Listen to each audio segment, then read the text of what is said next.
So far, we've gone over a considerable amount of material in relation to swiftwater rescue. And what we really hope is that you find that now not only are you inspired to get better with your paddling, but that you're also going to get better with your rescue skills. So to wrap up our series, I want to see a little bit about what a typical day out on the river looks like. So imagine now that you're heading out on the river with a bunch of your paddling friends. As it turns out, we may start off just by communicating a little bit about the equipment that each of us are bringing with us on the river. We want to bring a minimal amount of gear for a maximum amount of tools and jobs that we may end up needing them out on the river. We want to make sure that this equipment is easily accessible, so if we need to get at it, that we can get at it quickly to then be able to put it into use. Apart from communicating about our gear, we also want to communicate a little bit about our float plan for the day. Who should go first? Who should go second? Who should go last? Generally, we want to try and keep our more challenged paddlers somewhere in the middle.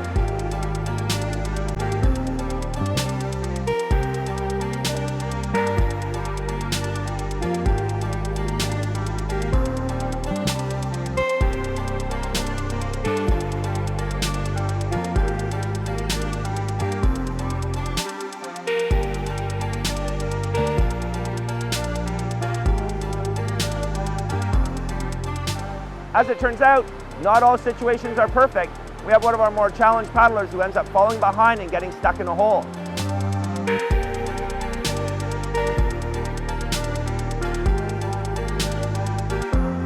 After a good beatdown in the hole, they end up swimming.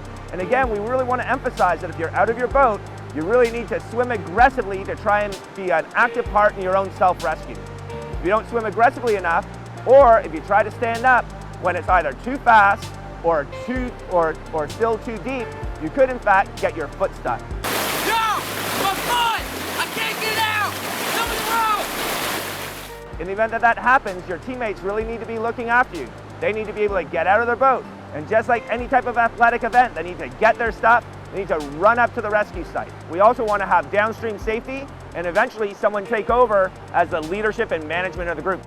Here we can see that our subject has their head up. For a variety of reasons that our rescuers couldn't make direct contact. They were unable to, or the risk was too high, they couldn't or they shouldn't make it out to the subject. From there, they'll take a quick look at the environment. They can see that the other bank is really far away, greater than 20 meters.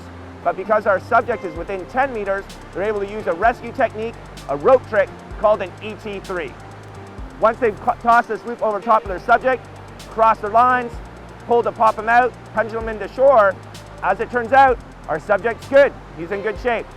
From here, we're not out of the woods yet because we still have to figure out where the boat is. As it turns out in this situation, the boat was surfing in a hole further downstream. Once we've got our live load all looked after, as far as our priorities, we can ultimately start looking after our gear. And at this point in time, we may have to actually go in and make a physical retrieval on the gear using our live bait harness. As it turns out, we're able to line that up, leap in, clip onto the boat, pull off, back into shore, and eventually we get to do what we really want to do, which is have everyone climb back into their boat, head off, enjoy the river paddling our way downstream. In wrapping up our series, we're really glad to be able to share a variety of different tools and tricks and skills with the paddling world and the paddling community. What's most important is that we think that people need to really get out, and as they improve with their paddling, that they need to be able to improve with their rescue.